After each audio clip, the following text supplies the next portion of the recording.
નમસ્કાર વિદ્યાર્થી મિત્રો, શ્રી એસન વિદ્યાલયમાં ચાલતા લર્નિંગ પ્રોગ્રામમાં હું આપનું હાર્દિક સ્વાગત કરું છું. ધોરણ 6 વિષય સામાજિક વિજ્ઞાન. આજ આપણે દુર્લભ ભારત વર્ષની ભવ્યતાની વાત કરવા જઈ રહ્યા છીએ. એકમ 8 ભારત વર્ષની ભવ્યતા. આપણે અત્યાર સુધી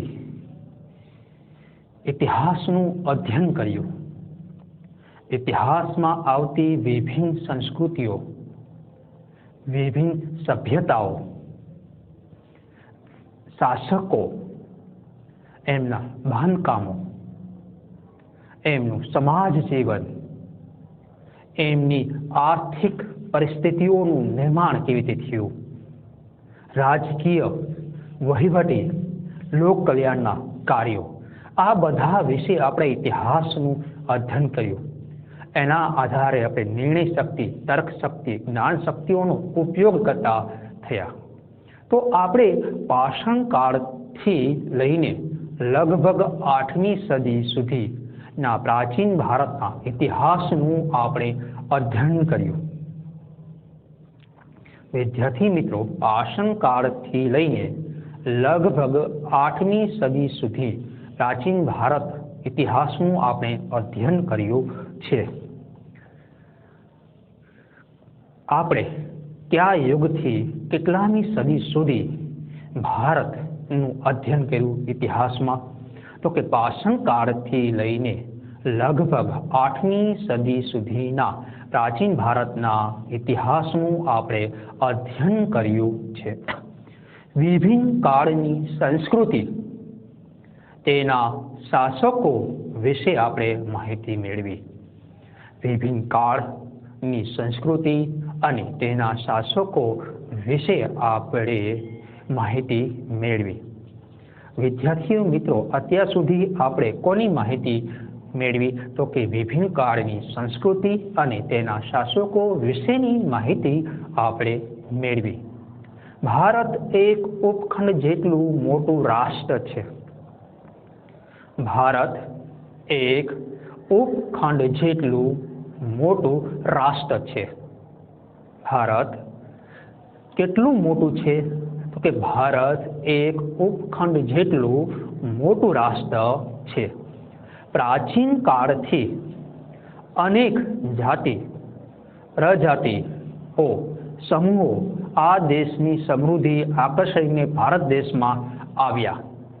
ભારતની વસ્તુઓ જે અન્ય દેશોમાં જતી હતી, એના કારણે ભારત તરફ લોકો આકર્ષિત થયા.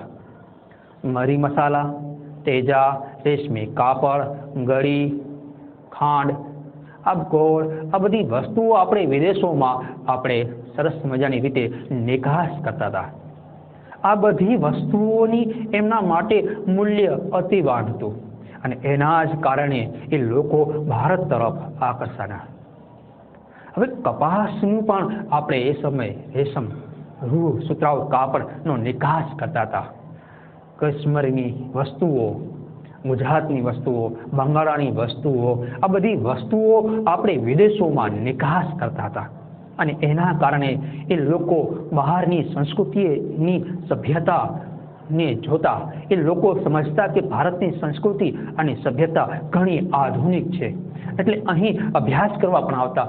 વિશ્વવિદ્યાલયોમાં આપણી નાલંદા વિદ્યાપીઠે આપણી તક્ષશિલા છે, એવી વિદ્યાપીઠોમાં એ અભ્યાસ કરવા આવતા અને ભારતનું ઉચ્ચ પ્રકારનું જ્ઞાનનો એ અભ્યાસ કરતા અને પોતાના દેશમાં જઈને આ જ્ઞાનનો ફેલાવો કરતા.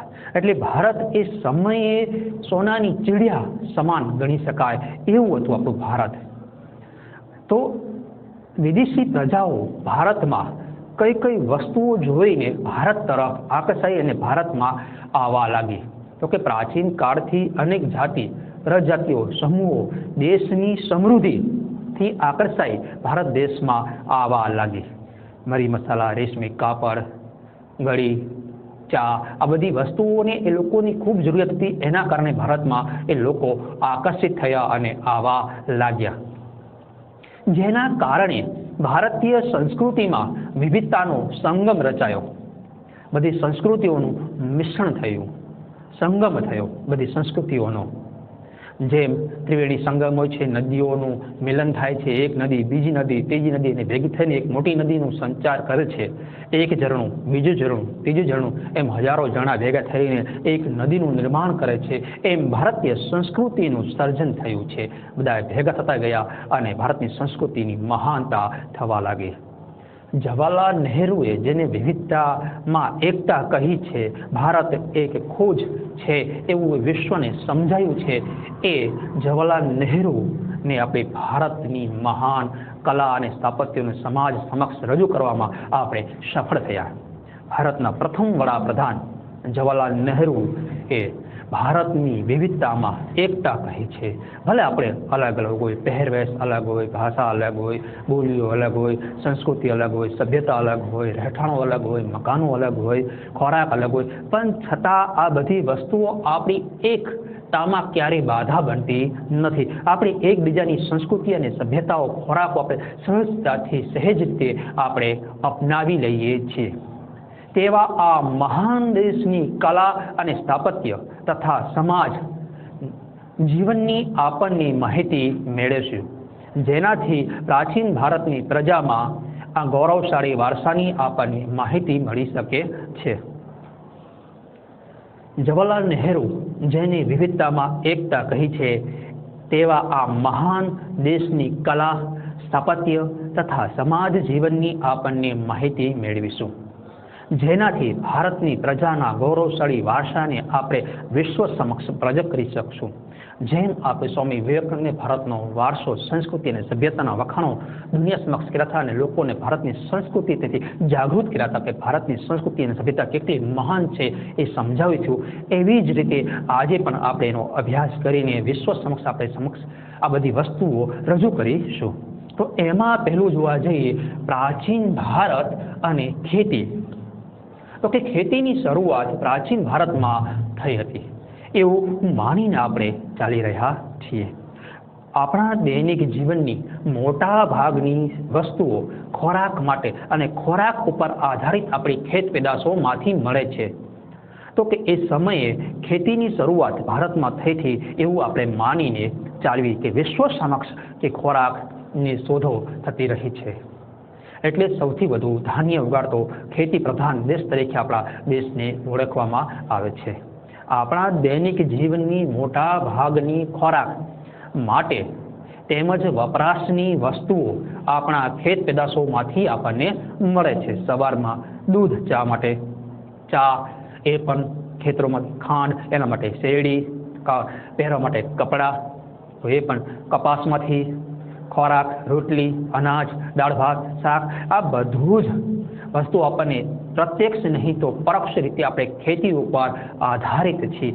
ખેતી નથી તો આપણે નથી એવું માનીને આપણે ચાલવી જોઈએ જીવનમાં.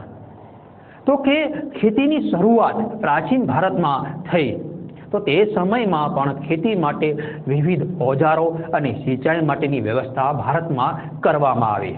હવે ખેતી માટેના બીજો, એને સુધારણ બીજો અને એની માટેની પદ્ધતિઓ, એના માટેના ઓજારો અને એના માટેની સિંચાઈની વ્યવસ્થાઓ એ પણ ભારતમાં સૌથી વધુ વિકસિત થતી જોવા મળી. કારણ કે નદીઓનો દેશ જે ભારત છે એનું વિશે આપણે શું સમજાવીએ કે નદીઓની આજુબાજુ જે સંસ્કૃતિ અને સભ્યતા શરૂ થઈ છે તો ખેતરો સુધી એ નદીઓમાંથી પાણી લઈ જવા માટેની એક સિંચાઈ પદ્ધતિનો પણ એક વિકાસ થયો હતો. એના માટેની શોધો, સંશોધનો થયા હતા. તો કે પ્રાચીન સમયમાં ઘઉં, જવ, ડાંગર, જુવાર, બાજરી, તલ, વટાણા વગેરેની ખેતી થતી હતી ભારતમાં. વિદ્યાર્થી મિત્રો, પ્રાચીન સમયમાં આપણા કયા કયા ધાન્યો ઉગાડવામાં આવતા હતા, કઈ પ્રકારના પાકો લેવામાં આવતા હતા તો કે વિવિધ પ્રકારની શાકભાજીઓ, આ ઉપરાંત ઘઉં, જવ, ડાંગર, જુવાર, બાજરી, તલ, વટાણા વગેરેની ખેતી થતી હતી આપણા દેશની અંદર. પ્રાચીન સમયમાં આપણી પાસે આ વસ્તુઓ સૌથી વધુ હતી. કઈ તો કે ઘઉં, જવ, ડાંગર, જુવાર, બાજરી, તલ, વટાણા વગેરેની ખેતી થતી રહેતી હતી. હવે વિદ્યાર્થી મિત્રો આપણે ઓજારો વિશે આપણે સમજવાનો પ્રયત્ન કરીએ. તો કે ઓજારો સંશોધન જરૂરિયાત એ સંશોધનની માતા છે એવું આપણે સમજવું જોઈએ, કારણ કે જરૂરિયાત ઊભી નહીં થાય ત્યાં સુધી આપણે એની કોઈ વસ્તુની સંશોધન કરીશું નહીં. ઓજાર તો જોવા જઈએ ઓજારોમાં ખેતીમાં હળનો ઉપયોગ કરતા ભારત દેશ એ શીખવાડ્યું હોય એવું માની લેવામાં આવે છે. હવે જોવા જઈએ તો કે હડપ્પા સંસ્કૃતિમાં ખેતરોમાં હળનો અવશેષો મળ્યા નથી, પરંતુ હળ આકારનું રમકડું મળ્યું છે. તેથી જાણી શકાય છે કે તેઓ ખેતીમાં ફળની અને એની બધી વસ્તુઓનો ઉપયોગ કરતા હશે. તો કે ખેતીમાં હળનો ઉપયોગ થતો હશે એટલે કે એની સાથે આગળનો એનો ફળો પણ એના ઉપયોગમાં થતો હશે એવું આપણે માની લેવું છે. લોખંડનો અથવા તો લાકડાના એ ટેકા વિડાવીને બનાવવામાં આવતો છે, જે જમીનને ખેડવામાં આવે, જમીનને ઉખાડવામાં આવે, જમીનને પોચી બનાવવામાં આવે અને પછી એની અંદર બીજનું વાવેતર કરવામાં આવે અને વરસાદ પડે ત્યારે બીજ ઉગી નીકળે, અથવા તો વરસાદ પછી જે જમીન પોચી હોય એમાં એ બીજનું વાવેતર કરવામાં આવે અને પછી એ પાછા બીજના અંકુરો ફૂટે અને છોડવા સ્વરૂપે આપણને બધી વસ્તુઓ પ્રાપ્ત થાય છે. એટલે હળનો ઉપયોગ ભારતમાં થતો હશે એવું આપણે માનીને આપણે ચાલીએ છીએ.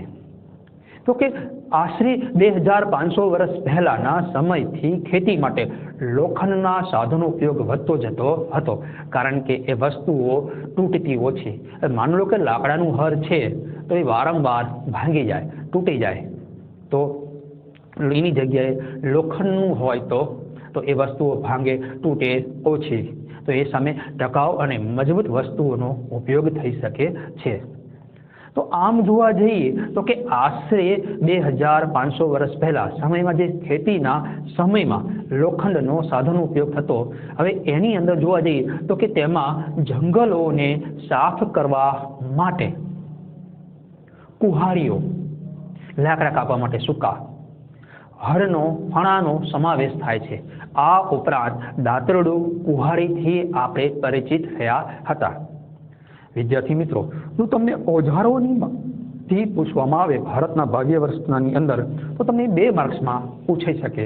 તો કે હડપ્પા સંસ્કૃતિમાં પ્રાચીન ભારતમાં થઈ હતી તે સમયમાં પણ ખેતીમાં વિવિધ ઓજારો, સિંચાઈની વ્યવસ્થા, પ્રાચીન સમયમાં ઘઉં, જવ, ડાંગર, બાજરી અને તલ આ બધી વસ્તુઓ આપણા સમયમાં થઈ. તો એના માટે હડપ્પા સંસ્કૃતિના હળનો અવશેષ તો મળ્યા નથી. આ બધી ખેતી શેના આધારે થતી હતી, પરંતુ હળનું આકારનું રમકડું મળ્યું છે. તેના આધારે જાણી શકાય છે કે ખેતીમાં ઘઉં, જવ, ડાંગર, બાજરી, તલ, વટાણા વગેરે કે શાકભાજીઓના ખેતી કરવા માટે આ હળનો ઉપયોગ થતો હશે એવું આપણું અનુમાન લગાડી શકીએ છીએ. તો કે આશરે 2500 વર્ષ પહેલા ખેતી માટે લોખંડના સાધનોનો ઉપયોગ વધતો જતો હતો. કેટલા વર્ષો પહેલા? તો કે 2500 વર્ષ પહેલા લોખંડના સાધનોનો ઉપયોગ વધતો જતો હતો. તેમાં જંગલોને સાફ કરવા માટે કુહાડી, હળનો ફણાનો સમાવેશ થાય છે. આ ઉપરાંત દાતરડું વાઢવા માટે બધી વસ્તુઓ અને કુહાડીઓથી બધી વસ્તુઓ વ્યવસ્થિત કરવામાં આવતી હશે. હવે આપણે જોવા જઈએ વિદ્યાર્થી મિત્રો સિંચાઈ વ્યવસ્થા. સિંચાઈ માટે નહેરો, કુવા, તળાવો તથા કૃત્રિમ જળાશયો બનાવવામાં આવ્યા હશે અને એના આધારે એ ખેતીનો ઉપયોગ થતો હશે. ખેતીમાં સિંચાઈ માટેનો સમૃદ્ધ ગામડાઓ વગર રાજાઓ અને તેમના રાજ્યોનું ટકી રહેવું મુશ્કેલ હતું. ભલે નગરોથી એ ગામડાઓ ચાલતા, પણ ગામડાઓથી પણ એ સમયે નગરો ચાલતા હતા. આજની ઘોડે નહીં કે શહેરમાંથી બધી વસ્તુઓ ગામડામાં જાય, પણ આજે પણ કાચી બધી વસ્તુઓ શહેરોમાં આવવા માટે ગામડાઓ માધ્યમ છે. તો કે સમૃદ્ધ ગામડાઓ વગર રાજાઓ તેમના રાજ્યો ટકી રહેવું મુશ્કેલ હતું. સમૃદ્ધ ગામડાઓ સેના વગર રાજાઓને રાજ્ય ટકી રહેવું મુશ્કેલ હતું. તો કે સમૃદ્ધ ગામડાઓ વગર રાજાઓનું તેમના રાજ્યને ટકાવી રાખવું મુશ્કેલ હતું. જે ખેતીના વિકાસ માટે નવા સાધનો, રોપાણ મહત્વનું પગલાં હતા. તેવી જ રીતે સિંચાઈ માટે પણ ઘણી ઉપયોગી સાબિત થઈ હતી.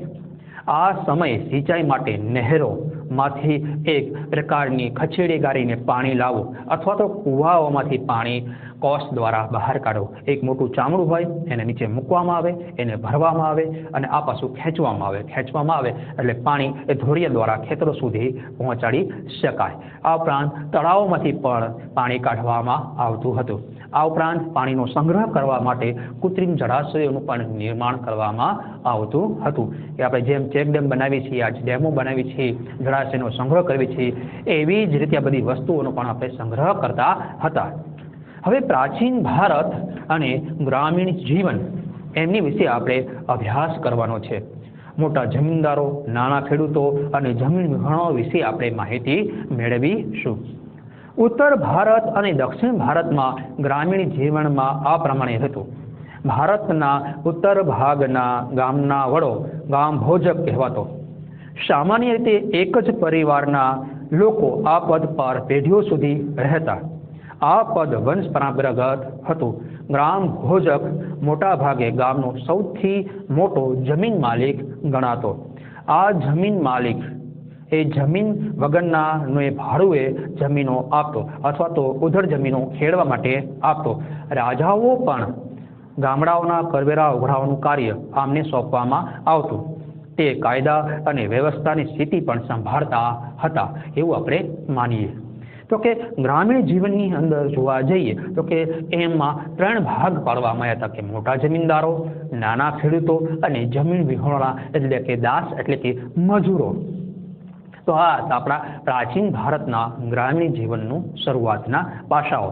હવે ઉત્તર ભારત અને દક્ષિણ ભારતમાં ગ્રામીણ જીવન આ પ્રમાણે હતું. ઉત્તર અને દક્ષિણ ભારતમાં આપણે માહિતી મળી રહી છે. પૂર્વ અને પશ્ચિમ પણ પ્રમાણમાં સભ્યતા આ પ્રકારની વિકસી હતી. તો કે ઉત્તર ભારતમાં ગામનો વડો ભોજક રહેતો એટલે કે સરપંચ. સામાન્ય રીતે એક જ પરિવારના લોકો પદ પર આ પેઢી દર પેઢી સુધી ચલાવતા રહેતા હતા. એટલે આ પદ સરપંચનું, પ્રમુખનું, ગામધણીનું પદ એ વંશપરાગત હતું રાજા ઘોડે. ગામ ભોજક મોટા ભાગે ગામનો સૌથી મોટો જમીન માલિક હતો અને એની પાસે સૌથી વધુ એની જમીન ગણાતી હતી. આ જમીન માલિક ભાડુતી માણસો રાખી ખેતી કરાવતો હતો. રાજા પણ ગામડાના કરવેરાઓ ઉઘરાવવાનું કાર્ય તેમને સોંપતા. મહેસૂલ વિભાગ આ ગામ ભોજક એટલે કે સરપંચો, પ્રમુખો અને ગામધણીઓને સોંપવામાં આવતો. તે કાયદા અને વ્યવસ્થા જાળવવાની કામગીરી કરતા. ગામમાં કંઈ મુસીબતો આવી હોય અથવા ઝઘડા થઈ હોય તો એનો નિકાલ કરીને ન્યાય કરવાનું કામ કરતા. જો જરૂર પડે ત્યારે ગામ સભા સાથે આ ન્યાય વ્યવસ્થા કરવામાં આવતી હતી. તો દક્ષિણ ભારતમાં 3 પ્રકારના લોકો વધારે વિશેષ જોવા મળતા હતા. મોટા જમીનદારો, નાના ખેડૂતો અને જમીન વિહોણા મજૂરો. આ પ્રકારનું એમનું જીવન ધોરણ જોવા મળતું હતું. તો કે આપણે હવે નગર જીવન વિશે માહિતી મેળવી.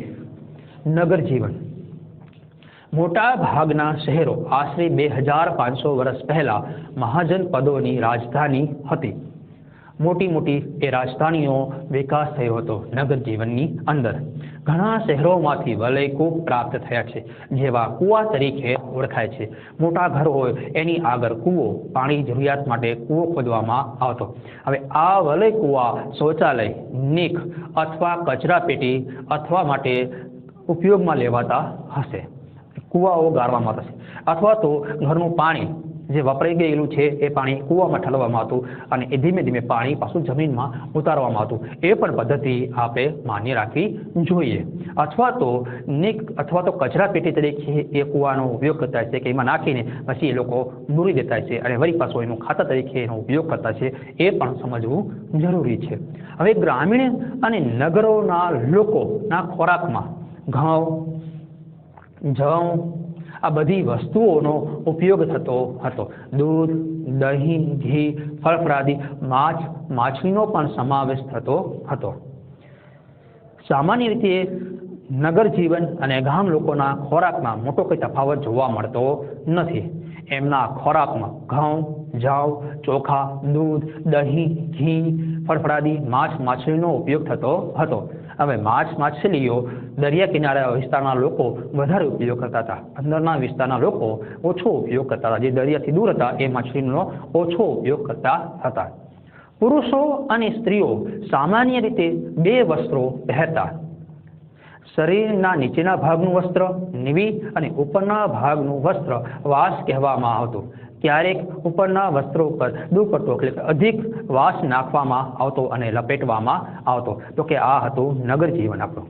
વિદ્યાર્થી મિત્રો, તમને પરીક્ષામાં પૂછાય નગર જીવનનો ટૂંકમાં પરિચય આપો તો તમે આ રીતે વ્યવસ્થિત આપવાનો રહેશે. વળી પાછું તમારા મગજમાં ક્લિયર થાય એટલા માટે વળી પાછું આપણે થોડુંક એનું ઉપર સલું સમજવાનો પ્રયત્ન કરીએ, એટલે તેથી તમને યાદ રહે અને તમારા 3 માર્ક્સ તમને રોકડા મળી જાય. મોટા ભાગના શહેરો 2500 વર્ષ પહેલા મહાજન પદોની રાજધાની હતા. આ શહેરો કિલ્લા બંધીથી સુરક્ષિત હતા. ઘણા શહેરોમાંથી વલયકૂપ પ્રાપ્ત થાય છે, જે કુવાઓ તરીકે ઓળખાતા. આ વલયકૂપ શૌચાલય, નીક અથવા તો કચરા પેટી માટે ઉપયોગમાં લેવાતા હતા. ગ્રામીણ અને નગરના લોકો ખોરાકમાં ઘઉં, જવ, ચોખા, દૂધ, ઘી, ફળફળાદી, માછલીનો ઉપયોગ કરતા અને વસ્ત્રોમાં સામાન્ય રીતે પુરુષો અને સ્ત્રીઓ 2 વસ્ત્રો પહેરતા હતા. કમરના નીચેના ભાગને નીચેના શરીરના નીચેનો ભાગ એ નીવી તરીકે ઓળખવામાં આવતો અને ઉપરના ભાગને વસ્ત્ર વાસ કહેવામાં આવતો. અને ક્યારેક ક્યારેક શ્રીમંત કુટુંબના માણસો અથવા તો સજ્જન માણસો એ ઉપર ભાગમાં દુપટ્ટો અધિવાસ તરીકે વીંટાળતા હતા. હવે આપણે જોવા જઈએ પ્રાચીન ભારતમાં કલાઓ. પ્રાચીન ભારતના ઇતિહાસમાં કલાઓ સૌથી વિશેષ મહત્વનું યોગદાન રહ્યું છે. વિદ્યાર્થી મિત્રો, ઇતિહાસ કલાને 2 ભાગમાં વહેંચવામાં આવી છે. એક લલિત કલા અને બીજું નિદર્શન કલાઓ. હવે લલિત કલાઓમાં જોવા જઈએ તો કે લલિત કલામાં ચિત્ર, સાહિત્ય, સ્થાપત્ય, સંગીત, માટીકલા વગેરેનો સમાવેશ થાય છે, જે આપણે જોઈ શકીએ છીએ વ્યવસ્થિત રીતે અને સાચવી શકીએ છીએ એવી વસ્તુઓને આ કલામાં ઉમેરવામાં આવતી હતી.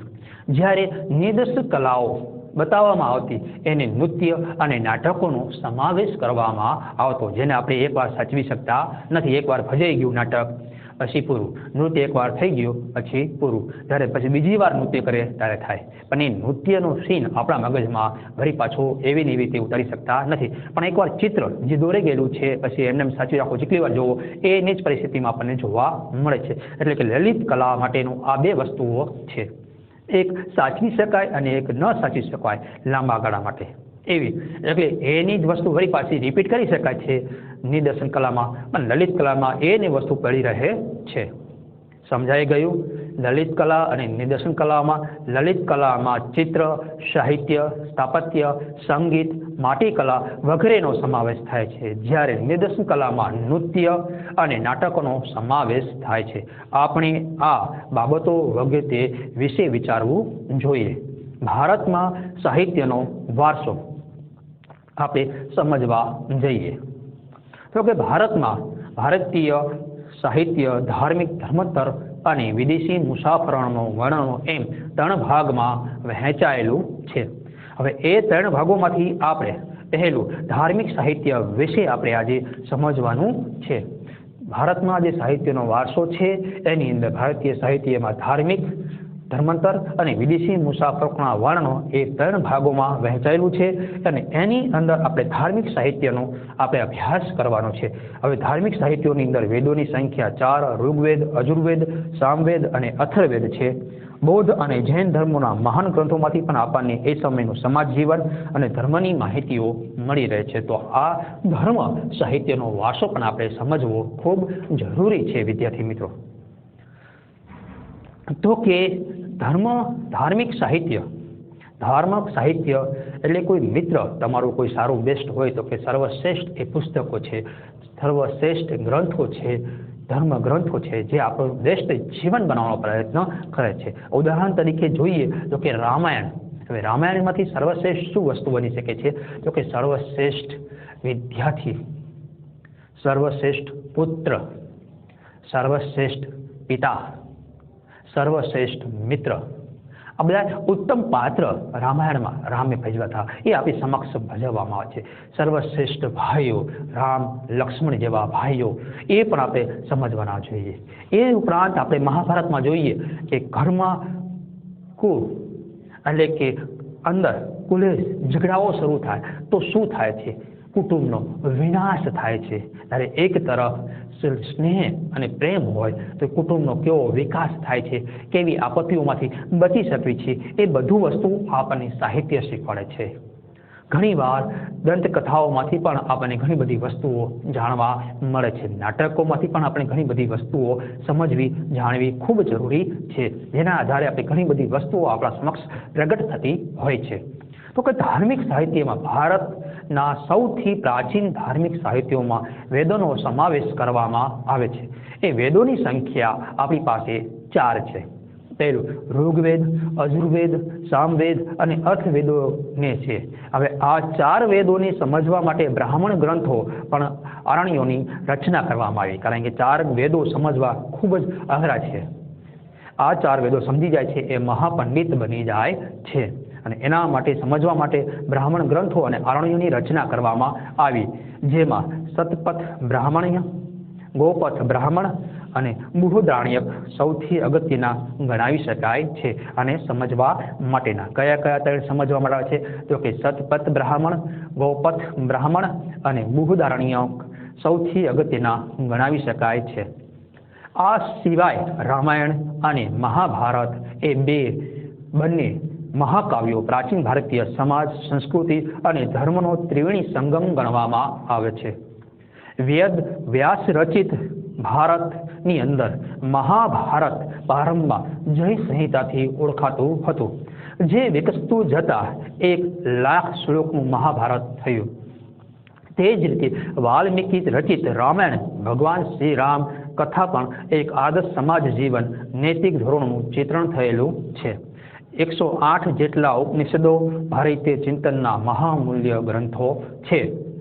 કઠ, કેન, પ્રશ્ન, મુંડક, માંડુક્ય, ઈવાવાસ્યમ અને છાંદોગ્ય એ ઉપનિષદો ભારતના તત્વજ્ઞાનના મહાન ગ્રંથો છે. તેમાંથી તમને તત્વજ્ઞાન પ્રાપ્ત થાય છે. પુરાણોની સંખ્યા 18 જેટલી છે, જેમાં વિષ્ણુ પુરાણ, જેમાં વિષ્ણુના અવતારો વિશે વાત કરવામાં આવી છે, ગરુડ પુરાણ, વાયુ પુરાણ અને મત્સ્ય પુરાણની પણ તેમજ ભાગવત વિશિષ્ટ ગ્રંથો તરીકે ખ્યાતિ થયા છે. તો કે કેટલા પુરાણોની સંખ્યા છે આપણી પાસે? તો કે 18 પુરાણોની સંખ્યા છે, જેમાં વિષ્ણુ પુરાણ, ગરુડ પુરાણ, વાયુ પુરાણ અને મત્સ્ય પુરાણ તેમજ ભાગવત વિશિષ્ટ ગ્રંથો તરીકે ખ્યાત થયા છે. બૌદ્ધ અને જૈન ધર્મોના મહાન ગ્રંથોમાંથી આપણને સમાજ જીવન અને ધર્મની માહિતી મળી રહે છે. બૌદ્ધ ધર્મના મૂળ ગ્રંથોને ત્રિપિટક કહેવામાં આવે છે. હવે તેમાં સૂત પિટક, વિનય પિટક અને અધિધમ્મ પિટકનો સમાવેશ થાય છે. આ સિવાય જાતક કથાઓ, દીધ નિકાય, અંગુત્તર નિકાય અને મીનાકાય અગત્યના ગ્રંથો છે. નાગરસેનનું મિલિંદ પાંડો પ્રશ્નો અને આર્યમનજીનું શ્રીમૂળકલ્પ અગત્યના બૌદ્ધ ગ્રંથો છે. જાતક કથાઓ, દીધ નિકાય, મીજી નિકાય પણ બૌદ્ધ ગ્રંથો છે. આ ઉપરાંત બૃહદ ગ્રંથો હરિવંશ પુરાણ, વાસુદેવી હિડી અને સિદ્ધહેમ શબ્દાનું શાસ્ત્રે અને કીર્તિ મોવદી મુખ્ય છે. જૈન ગ્રંથોને આગમ ગ્રંથો કહેવામાં આવે છે. આવા ગ્રંથોની સંખ્યા 12 છે. જૈન ગ્રંથોનું પ્રાચીન સાહિત્ય 14 પર્વ અને 12 અંગોમાં વહેંચાયેલું છે, જેમાં મુખ્ય ગ્રંથોમાં આગમો, આચાર અંગ અને વૈતાલિક અને દશાવેલિક સૂત્રો તરીકે આપણને જોવા મળે છે. વિદ્યાર્થી મિત્રો, ધાર્મિક સાહિત્ય ખૂબ જ મહત્વનું છે. તમને કદાચ 5 માર્ક્સની ટૂંકનોંધમાં પૂછાઈ શકે છે. તો આપણે વળી પાછી એની ઉપર એકવાર નજર નાખી દઈએ.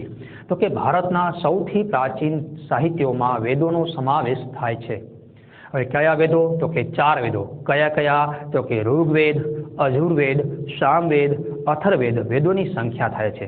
હવે આ 4 વેદોને સમજવા માટે શેની રચના કરવામાં આવી? તો કે આ 4 વેદોને સમજવા માટે બ્રાહ્મણ ગ્રંથો, આરણ્યોની રચના કરવામાં આવી.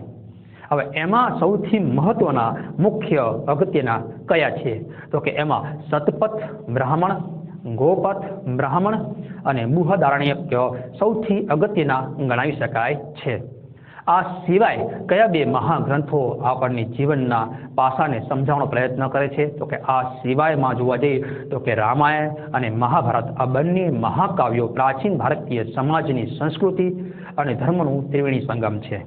રામાયણ અને મહાભારત કોનું ત્રિવેણી સંગમ થયું છે? તો કે સમાજ અને સંસ્કૃતિ અને ધર્મનું ત્રિવેણી સંગમ તરીકે આપણે સમજી શકીએ છીએ. હવે વ્યાદ રચિત શું રચવામાં આવ્યું છે? તો કે વ્યાદ રચિત મહાભારતનું રચવામાં આવ્યું છે. એને પહેલા કયા નામે ઓળખવામાં આવતું હતું? કે જય સંહિતા નામથી ઓળખવામાં આવતું. જે વિકસતા કેટલા શ્લોકોનું બન્યું? તો કે જે વિકસતા 1,00,000 શ્લોકોનું મહાભારત થયું. તે જ રીતે વાલ્મીકી રચિત શું રચવામાં આવ્યું હતું અને કોની વિષયની અંદર વર્ણન કરવામાં આવ્યું છે? તો કે વાલ્મીકી રચિત રામાયણની રચના કરવામાં આવી હતી અને એની અંદર ભગવાન શ્રી રામની કથા અને આદર્શ જીવન ઉતારવામાં આવ્યું હતું. એક રાજાનું કેવું જીવન હોવું જોઈએ, એ સાથે સમાજ જીવન અને નૈતિક ધોરણોનું ચિત્ર પણ આપણી સમક્ષ રજૂ કરવામાં આવ્યું છે. રામના ચરિત્ર દ્વારા, ભરતના ચરિત્ર દ્વારા, શત્રુઘ્નના ચરિત્ર દ્વારા, લક્ષ્મણ, સીતા જેવા આ બધાના ચરિત્રો દ્વારા આપણને એમની સમક્ષ આ વસ્તુ રજૂ કરવામાં આવી છે. આમાં કેટલા ઉપનિષદો આપણને જોવા મળે છે? તો કે 108 જેટલા ઉપનિષદો ભારતીય ચિંતનના મહામૂલ્ય ગ્રંથો છે. કેટલા ઉપનિષદો ભારતીય ચિંતનના મહામૂલ્ય ગ્રંથો છે? તો કે 108 જેટલા ઉપનિષદો ભારતીય ચિંતનના મહામૂલ્ય ગ્રંથો છે. તેની અંદર કયા કયા તત્વજ્ઞાનમાં સમાવેશ કરવામાં આવે છે? તો કે કઠન, કેન, પ્રશ્ન, મુંડક, માંડુકીય, ઈશાવસ્યમ અને છાંદોગ્ય ઉપનિષદોનો ભારતનો તત્વજ્ઞાનમાં મહાગ્રંથોનો સમાવેશ કરવામાં આવે છે. પુરાણોની સંખ્યા કેટલી છે?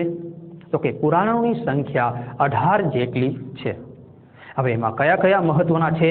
તો કે એમાં મહત્વમાં વિષ્ણુ પુરાણ, જેમાં ભગવાન વિષ્ણુનું વર્ણન છે, ગરુડ પુરાણ, વાયુ પુરાણ, મત્સ્ય પુરાણ અને ભાગવત વિશિષ્ટ ગ્રંથો તરીકે ખ્યાતિ થયા છે. આપણા 18 પુરાણોમાંથી આટલા પુરાણોની સૌથી વધુ ખ્યાતિ મળી છે.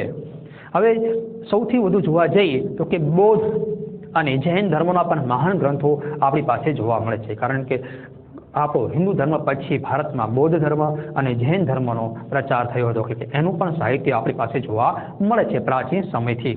તો કે આ માહિતીઓની અંદર આપણે શું જોવા મળે છે? તો કે બૌદ્ધ અને જૈન ધર્મોના મહાન ગ્રંથોમાંથી આપણને એ સમયનું સમાજ જીવન અને ધર્મની માહિતી મળી રહે છે. કયા બે ધર્મના ગ્રંથોમાંથી આપણને સમાજ જીવન અને ધર્મની માહિતી મળી રહે છે? તો કે બૌદ્ધ અને જૈન ધર્મોના મહાન ગ્રંથોમાંથી આપણને સમાજ જીવન અને ધર્મની માહિતી મળી રહે છે. બૌદ્ધ ધર્મના મૂળ ગ્રંથોને ત્રિપટક તરીકે ઓળખવામાં આવે છે. એને કયા નામથી ઓળખવામાં આવે છે? તો કે બૌદ્ધ ધર્મના મૂળ ગ્રંથોને ત્રિપટક કહેવામાં આવે છે. તેમાં સૂતક પિટક, વિનય પિટક અને અભિધમ પિટકનો સમાવેશ થાય છે. આ સિવાય જાતક કથાઓ, દીધ નિકાય, અંગુત્તર નિકાય અને મજી નિકાય અગત્યના ગ્રંથો છે. નાગસેનનું મિલિંદ પ્રશ્નો અને આર્ય મંજીષ્યુ શ્રી મૂળકલ્પ અગત્યના બૌદ્ધ ગ્રંથો છે. તિબેટ ભાષામાં બૌદ્ધ ગ્રંથોમાં કંજાર અને તંજર એ બે સંહિતાનો પ્રસિદ્ધ છે. આ ઉપરાંત જાતક કથાઓ, દીધ નિકાય, મિજી નિકાય અને આ ઉપરાંત સિદ્ધહેમ શબ્દનું શાસન, વાસુદેવ હિડી અને હરિવંશ પુરાણ આ બધા મહત્વના છે. આ ઉપરાંત જોવા જઈએ જૈન ગ્રંથોને આગમ ગ્રંથો કહેવામાં આવે છે. આવા આગમ ગ્રંથોની સંખ્યા આપણી પાસે 12 છે. કેવા આગમ ગ્રંથોની સંખ્યા આપણી પાસે છે? તો જૈન ગ્રંથોના આગમ ગ્રંથો છે એવા ગ્રંથોની આપણી પાસે સંખ્યા 12 છે. જૈન ધર્મનું પ્રાચીન સાહિત્ય એ કેટલા પર્વમાં અને કેટલા અંગોમાં વહેંચાયેલું છે? તો કે જૈન ધર્મનું પ્રાચીન સાહિત્ય 14 પર્વ અને 12 અંગોમાં વહેંચાયેલું છે. આ ઉપરાંત મુખ્ય ગ્રંથોમાં આગમો, આચાર અંગ અને વૈતાલિક, દશા વૈતાલિક સૂત્ર અગત્યના ગણવામાં આવે છે. તો આપણે હવે પછીનું સાહિત્યનું ગ્રંથની અંદરની માહિતીઓ વિશે આપણે આગળના લેક્ચરમાં ભણીશું. અહીં આપણે આ લેક્ચર પૂર્ણ કરવી છે. નમસ્કાર, જય હિન્દ.